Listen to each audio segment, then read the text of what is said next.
ওকে, আজকে আমাদের এজেন্ডা যেটা হচ্ছে গিয়ে যে আমরা এই অমর তো রিসেন্টলি যে সিনেমাগুলো দিকগুলো নিয়ে দেখেছে সেগুলো নিয়ে তো কথা আমরা বললামই। এবারে আমরা কয়েকটা ট্রেলার নিয়ে কথা বলবো। তার মধ্যে পিস মেকার থাকবে, সুপারম্যান থাকবে, থাগ লাইফ থাকবে, আর আয়রন হার্ট থাকবে। আয়রন হার্টের ট্রেলার তোমার কেমন লেগেছে? অনেস্টলি আমি বলতে পারছি না যে খারাপ লেগেছে, বাট শোটা না এত দেরি করে রিলিজ করছে, আর শোটা কেমন একটা মানে কি বলবো, কেমন একটা আজব একটা গল্পের, মানে গল্পটা ছকটা মোটামুটি বোঝা যাচ্ছে। আর শোটা মনে হচ্ছে না খারাপ, কারণ শোটা স্পেশাল এফেক্টস ভীষণ ভালো। ওর যে স্যুটের যে স্পেশাল এফেক্টস ভীষণ ভালো। আর ওর ক্যারেক্টারটা ব্ল্যাক প্যান্থার ওয়াকান্ডা ফরএভারে ওর ক্যারেক্টারটা প্রচন্ড ভাবে সুহন ছিল, এটা আবার মনে আছে। মানে ওই ক্যারেক্টারটা ওই সিনেমাতে প্রচন্ড মানে কেমন একটা বেকায়দা ভাবেই ঢুকেছিল আর কি। It's not that she isn't an interesting character, she's a very interesting character, but তার লেখাটা ঠিকঠাক থাকতে হবে।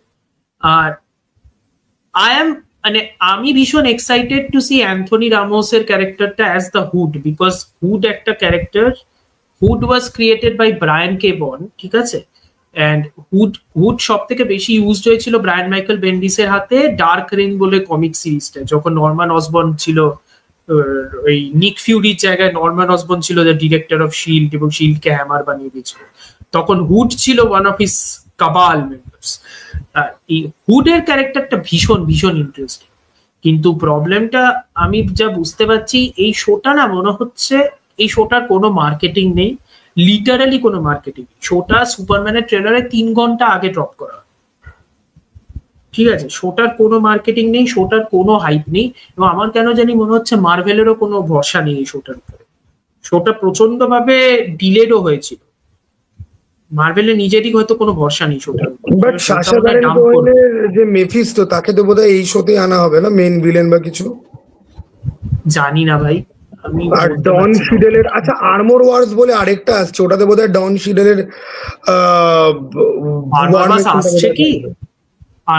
আসছে কি জানি না, মাঝখানে কিছু ক্যান্সেল হয়েছিল না?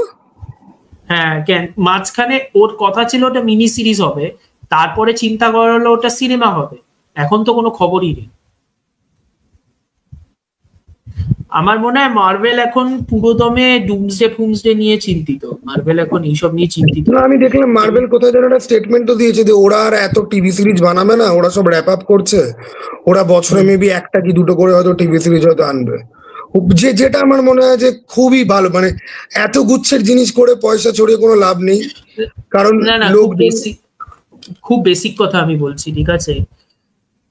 অ্যাজ আ কনসেপ্ট যে বলে, যে মার্ভেল বলে যে it's all connected, as a concept it sounds nice, ঠিক আছে? On execution it doesn't sound that great, কারণ it being all connected means যে ভিউয়ার্সদেরকে সবকিছু দেখতে হবে, সবকিছু কানেক্ট করতে হবে। এখন ভিউয়ার্সরা সিনেমা অবধি নিতে পারে, নর্মাল ভিউয়ার্সরা সিনেমা অবধি নিতে পারে। 6 থেকে 10 ঘন্টার একটা টেলিভিশন শো, এবং সেই শোটা মিডিয়কার, ঠিক আছে? ওটা সব লোকজন দেখার টাইমও পায় না, এবং সব লোকজনদের এক্সপেক্টও করা উচিত, স্পেশালি যদি ওই টিভি শোর events become very important to future movies, অথবা টিভি শোর ইভেন্টস গুলো completely becomes ignored by a movie which is also directly influencing that event. যেমন ওয়ান্ডাভিশনের এন্ডিংটা যেটা হয়েছিল উইথ ওয়ান্ডা ম্যাক্সিমম, সেটাকে পুরো উড়িয়ে দিয়েছিল কিন্তু Doctor Strange and the Multiverse of Madness, ঠিক আছে? তো এই একটা ব্যাপার হয়, তো এরকম ভাবে করলে না ব্যাপারটা both becomes homework and also জিনিসটার না কোনো ইয়ে থাকে না, জিনিসটা কোনো গ্র্যাভিটি থাকে না একটা পয়েন্টে। Captain America Brave New World was a sequel to Falcon and the Winter Soldier, প্রচন্ড ভাবে it was a sequel to Falcon and the Winter Soldier as well as the Incredible Hulk, ঠিক আছে? এবং সেটা বোঝা যাচ্ছিল। অন দ্য কন্ট্রারি, তুমি যদি থান্ডারবোল্টস কে দেখো, থান্ডারবোল্টসও কিন্তু অনেক কটা টিভি শোর ক্যারেক্টার এবং সিনেমা ক্যারেক্টার গুলোকে নিয়েছিল, কিন্তু ওরা কি করলো ওই সিনেমাটার মধ্যে, ওরা আস্তে আস্তে রিইন্ট্রোডিউস করলো এমন ভাবে যাতে লোকেরা মানে খেই হারিয়ে না ফেলে। মার্ভেল বুঝতে পেরেছে যে জিনিসটাকে একটা পয়েন্ট অব দি অ্যাক্সেসিবল তোমাকে রাখতেই হবে, কারণ নাহলে কমিক বুকস গুলোর মতো অবস্থা হবে। কন্টিনিউটির চক্করে লোকেরা ঢুকতেই পারবে না, যেগুলো কমিক বুকস গুলোর একটা মেজর প্রবলেম এক সময় ছিল, এখনো আছে। আমি কেন ইয়ে করবো, এখনো আছে।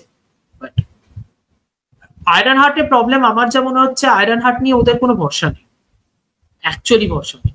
শোটা কিন্তু দেখতে কিন্তু খুব একটা খারাপ না, কিন্তু শোটা নিয়ে কোনো লেজিটিমেটলি কোনো ভরসা নেই। আমি খুব একটা অবাক হবো না যদি শোটা ওই 3টে এপিসোড নিয়ে ড্রপ করে, বা শোটা পুরো সিজনটা একবারে ড্রপ করে দেয়। আমি খুব একটা অবাক হবো না।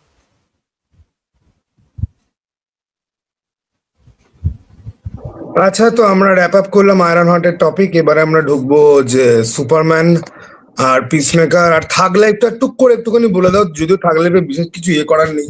আমার অ্যাকশন তুমি সিনটা থাগ বেশ লাইফের ভালো ট্রেলার দেখলে তো? তুমি থাগ হ্যাঁ, লাইফের আমি ট্রেলারে কি দেখলাম। বক্তব্য তোমার? আমার বেশ আমি অ্যাকচুয়ালি টিজার অ্যানাউন্সমেন্টটা দেখে ভেবেছিলাম যে এটা কোনো পোস্ট অ্যাপোক্যালিপটিক ম্যাড ম্যাক্স ফিউরি মার্কা কোনো একটা ফিল্ম হয়তো হবে, ঠিক আছে, গণপত বা কলকি মার্কা, বাট সেরকম নয়। এটা আবার ওই এগেন গ্যাংস্টার এবং গুরু শিষ্যের মধ্যে লড়াই, যাদেরকে খানিকটা বাবা ছেলের মতনও মনে হচ্ছে। তবে আমার এখানে কেন যেন মনে হচ্ছিল যে ইনকার্নেশনের কিছু ব্যাপার স্যাপার হয়তো রয়েছে, যেটা আমি তোমাকে বলছিলাম, তোমাকেই বলছিলাম না কাকে বলছিলাম ভুলে গেছি আমি, যে কামাল হাসানের যে লুক গুলো, একটাতে অনেক বড় চুলদারি লুক, আরেকটাতে ছোট চুল সিম্বুর সাথে বেশ ভালো সম্পর্ক। আবার ছোট চুল সিম্বুর সাথেই ট্রেলারের লাস্টে গিয়ে মানে গলা টিপে প্রায় একদম খুনই করে দেবে, এরকম কিছু সিন রয়েছে। সিম্বুকে খুব ভালো লাগছে, অ্যাকশন সিনটার এডিট খুব ভালো, ওই ছাদের মধ্যে দুজনের যে ব্যাটেল হচ্ছে, দরজা নিয়ে মারছে, ক্যামেরা অ্যাঙ্গেল খুব সুন্দর করে মুভ করছে, খুবই। এবার মণিরত্নম স্যারের ফিল্ম তো, মানে আমি খুব কম ডিরেক্টরকেই স্যার বলে আমি সম্বোধন করি, তো আমার সিনেমাটার উপরে হোপ আছে। তবে আবার একটু খটকাও লাগছে যে আবার গিয়ে সেই গ্যাংস্টার ফিল্ম হয়ে যাবে না, তো সেটাই হচ্ছে গিয়ে ব্যাপার। না, আর আমি দেখলাম যে ওরা তুমি বলো। আমি দেখলাম ওরা কাই থেকে ওরা একটা ছোট্ট হোমাজ মতো দিয়েছে, ওই এসটিআর সিম্বু টেবিলের ওপর দাঁড়িয়ে কিছু একটা অ্যানাউন্সমেন্ট মতো করছে বেশ জোর গলায়, যে এবার থেকে ওই শক্তিভেল বা এরকম শক্তিভেল আইয়ার বা এরকম কিছু একটাও বলছে। তো সেটাই হচ্ছে কি ব্যাপার। তোমার কেমন লাগলো বলো? আমার ট্রেলারটা খারাপ লাগেনি, বা তোমার মতো আমিও একটু স্লাইটলি ডিসঅ্যাপয়েন্টেড হয়েছিলাম যে এটা আবার সেই একটা গ্যাংস্টার ফিল্ম। এখন আমি অনেক জায়গায় অনলাইনে শুনছি যেটা ওই মণিরত্নমের একটা, if I am not mistaken, মণিরত্নমের কত বছর আগে সিনেমা, আমার খেয়ালও নেই, হয়তো 2018। হ্যাঁ, 2018 একটা সিনেমা আছে চেক্কা চিবান্তা বানাম, মণিরত্নমেরই। ওইটার মধ্যেও সিম্বু ছিল। কেউ কেউ বলছে ওই সিনেমাটারই একটা সর্ট অফ রিমেক নাকি, সেটা নাও হতে পারে। বাট এটা ঘটনা যে কামাল হাসানের একটা আইডিয়া ছিল রিগার্ডিং একটা person with a very checkered past who comes back to life, মানে who comes back from the dead basically to exact revenge. এই আইডিয়ার কনসেপ্টটা আমার যা মনে হচ্ছে ও দুজন ডিরেক্টরকেই দিয়েছিল, একটা হলো লোকেশ কানাগরাজ আর একটা হলো মণিরত্নম। লোকেশ কানাগরাজ ওই আইডিয়াটাকে নিয়ে বানায় বিক্রম, মণিরত্নম এই আইডিয়াটাকে নিয়ে বানিয়েছে থাগ লাইফ। তাই যদি হয় তাহলে বেশ অদ্ভুত একটা কোইন্সিডেন্স আর কি ব্যাপারটা। বাট আমি বলতে পারছি না এখানে সিচুয়েশনটা কি। আমার কেন জানি মনে হচ্ছে ভীষণ ওই সিম্বলিজম গুলো মনে করাচ্ছে পোস্ট অ্যাপোকালিপটিক, আবার সিম্বলিজম গুলো কিছু কিছু জায়গায় মনে করাচ্ছে যেমন পুরোনো সামুরাই ফিল্মস এর কথা মনে করাচ্ছে। বাট আগেন মণিরত্নম তো একটু ভরসা আছে। আর তাছাড়া মণিরত্নম আর কামাল হাসান একসাথে তো অত কাঁচা কাজ করবে না, যদিও to be fair to them, Kamal Haasan শঙ্করের সাথেও বহু বছর বাদে রিউনাইট করলো, এবং তাতে কি হালটা বেরোলো সেটা তো আগের বছর ইন্ডিয়ান 2 দেখেই বোঝা গেছে। সেজন্য বলা মুশকিল কি হয়। হোপ আছে, আমার হোপ আছে, আমি একটু হলেও এক্সাইটেড, হোপ আছে। হ্যাঁ, কিন্তু এখন যারা ভাবছে যে অ্যাকশন সিনস গুলো বিভৎস হবে, আমি আগে থেকেই বলে দিই, কেউ যদি এক্সপেক্ট করে যে লোকেশ কানাগরাজের মতো অ্যাকশন সিনস হবে, সেটা কিন্তু ভেবে আগাবেন না প্লিজ। মণিরত্নম কিন্তু উনি যে বিশাল অ্যাকশন সিনস এর জন্য প্রচলিত তা কিন্তু নয়। উনি কিন্তু, তুমি দেখো যে টাইটেল অ্যানাউন্সমেন্ট যে টিজারটা, ওটাও তো পুরোপুরি অ্যাকশন হেভি ছিল। তারপর মাঝখানে কিছু গ্লিমপেস ছিল যে সাহারা ডেজার্টের মধ্যে গাড়ি চালাচ্ছে, ওই ধুলোর মধ্যে ডাকাতরা যেরকম ফিয়ে পড়ে থাকে সেরকম পড়াঠরা, বা পোস্টারও ওরকম আছে থাগ লাইফের যে, ইভেন কি থাগ লাইফ থাগ কথাটাই তো ওই মানে মরুভূমিতে যে দস্যুরা ঘুরে বেড়ায় তাদেরকে কাইন্ড অফ বলে। ঠিক আছে, তো জানি না আমি। উনি অতটা প্রচলিত নয়, কিন্তু এক্সপিরিয়েন্স ডাইরেক্টর, বহু সিনেমা বানিয়েছেন, মানে আর কিছু না। মানে Mani Ratnam miss, if Mani Ratnam misses, even a Mani Ratnam miss is a very interesting movie. সেজন্য মানে আর কিছু না হোক, সিনেমাটা দেখতে খুব ইন্টারেস্টিং।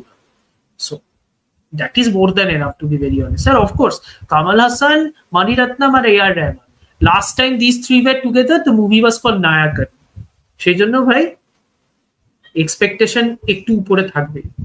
নায়কন যারা দেখোনি প্লিজ দেখো।